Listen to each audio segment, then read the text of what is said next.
आज हम लोग बात करेंगे कैसे एक ब्रांड ने पूरे कैटेगरी बना दिया। इस ब्रांड का नाम है भीम। सभी ने सुने हैं, सबके घर में ये यूज होता है ऑन अ डेली बेसिस। सोच के देखिए, आज आपके किचन सिंक के पास क्या रखा होता है। ज़्यादा से ज़्यादा चांसेस है एक पीली बॉटल।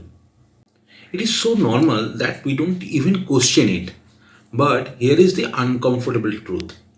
एक टाइम था जब डिश वॉशिंग लिक्विड नाम की कोई चीज़ इंडिया में एग्जिस्ट ही नहीं करती थी। लोग बर्तन धोते थे पर डिश वॉशिंग लिक्विड नहीं खरीदते थे। और फिर आई Bhim.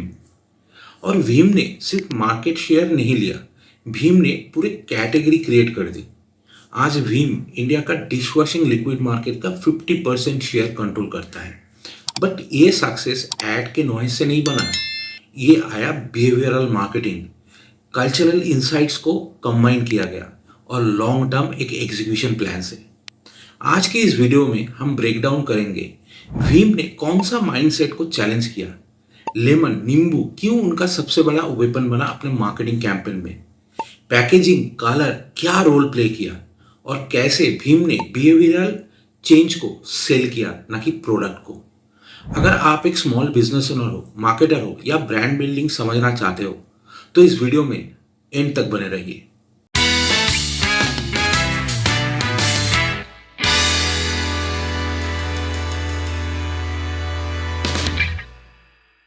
The real problem, most brands जब मार्केट एंटर करते हैं सोचते हैं कॉम्पिटिटर्स कौन है। भीम का प्रॉब्लम ये था कि कॉम्पिटिटर्स ही नहीं था, एटलीस्ट उनके डायरेक्ट कॉम्पिटिटर्स कोई नहीं था।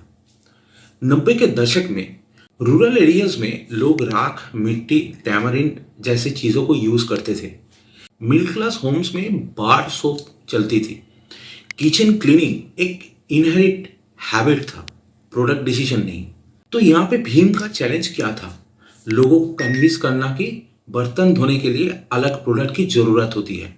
ये प्रोडक्ट एडेप्टेशन का प्रॉब्लम नहीं था, बल्कि एक बिलीफ सिस्टम का प्रॉब्लम था।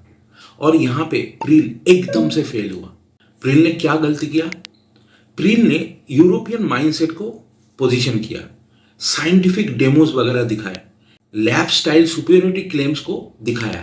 बट प्रील ने ना इंडियन माइंडसेट को पकड़ा नहीं था। इंडियन किचन्स लैब नहीं होते हैं और इंडियन कंज्यूमर्स फॉरेन साइंस पे इंस्टेंटली ट्रस्ट नहीं करते। एक्सो ने स्क्रबिंग और मेहनत वाली अप्रोच ली, वो फैमिलियर थी, इसलिए एक्सो सर्वाइव किया। बट कोई भी ब्रांड ये कोर बात सॉल्व नहीं कर रहा था, मुझे अपना हैबिट क्यों बदलना चाहिए। भीम ने लाया नींबू का पावर। भीम ने यहाँ गेम ही पलट दिया।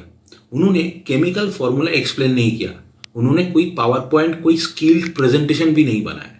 उन्होंने एक चीज़ चूज की जो ऑलरेडी इंडियन किचन्स में ट्रस्टेड थी, जो कि है नींबू। सोचिए, एक ग्रीसी बर्तन पे लेमन रब करना। लेमन का स्मेल एक सफाई का सिंबल है। लेमन जूस क्लीनिंग वाटर में डालना, ये सारे हैबिट्स इंडियन हाउस होल्ड्स का था। ये सब पहले भी हो रहा था। भीम ने कंज्यूमर्स को कुछ नया सिखाया नहीं। जब आप पहले से मानते हो, हम उसे और इफेक्टिव बना रहे हैं। 100 नींबू का पावर भीम का टैगलाइन था। Brilliant idea.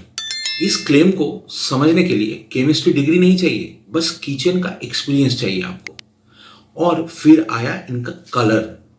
पूरा बॉटल ये लोग येलो बनाया। शेल्फ पे खड़े 1000 प्रोडक्ट के बीच एक लाउड और कॉन्फिडेंट येलो दिखने लगा। ये सिर्फ विजिबिलिटी नहीं थी, ये एक मीनिंगफुल डिफरेंशिएशन थी। कलर ने क्लेम को रीइंफोर्स किया, क्लेम ने ट्रस्ट को बिल्ड किया। इसके साथ they have launch a sensory marketing at a scaled level.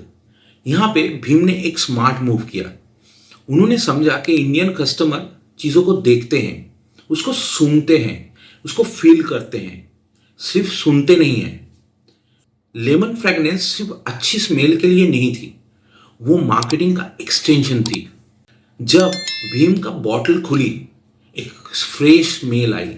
Brain ने इमीडिएटली हैमर किया क्लीन। फोम का रोल भी इंपॉर्टेंट था इसमें। वेस्ट में कम फोम एक्सेप्टेबल था, बट इंडिया में बिल्कुल भी नहीं। फोम कम हो रहा है कि ये काम नहीं कर रहा है।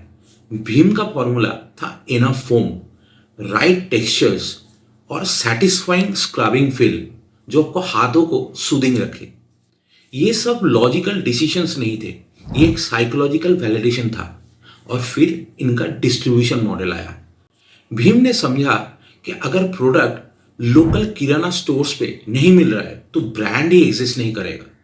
उन्होंने मॉडर्न ट्रेड का वेट नहीं किया, उन्होंने हर गली, हर नुक्कड़, हर किराना को प्रायोरिटी दी।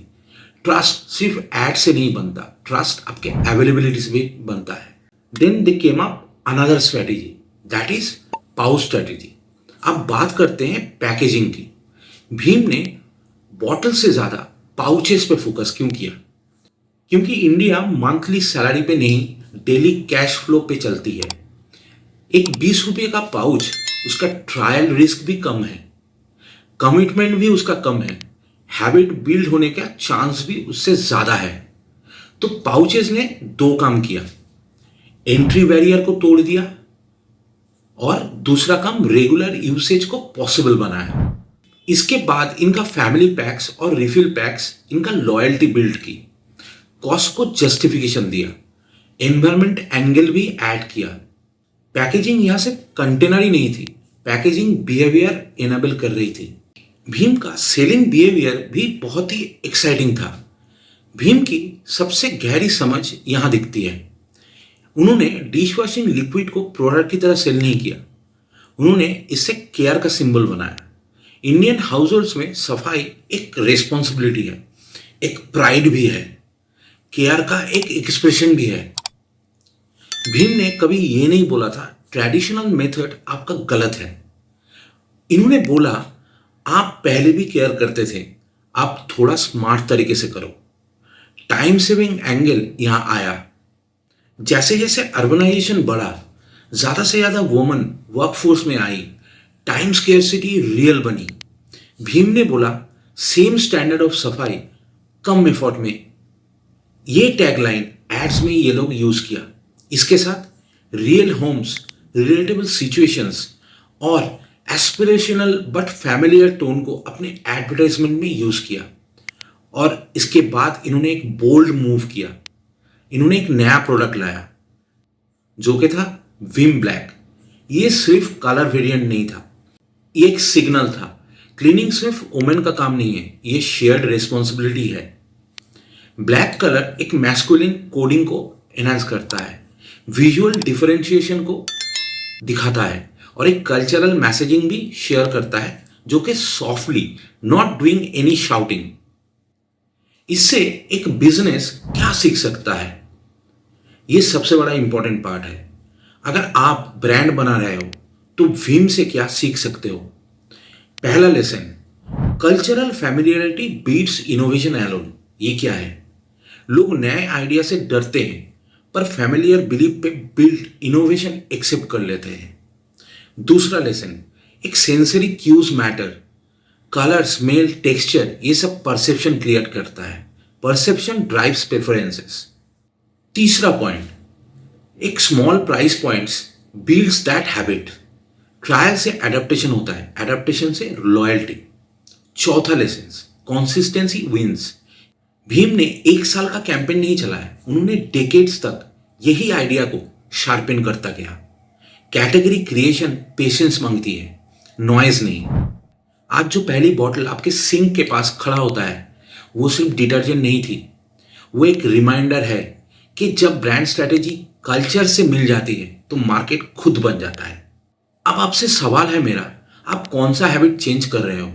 आप कौन सा बिलीफ लिवरेज कर सकते हो? और आप प्रोडक्ट बेच रहे हो या बिहेवियर को बेच रहे हो? अगर आपको ऐसे ही डीप ब्रांड ब्रेकडाउन्स पसंद है तो मार्कॉन ट्रेंड्स को आज ही सब्सक्राइब करो। नेक्स्ट वीडियो में मिलते हैं, तब तक think like a strategist, not a seller.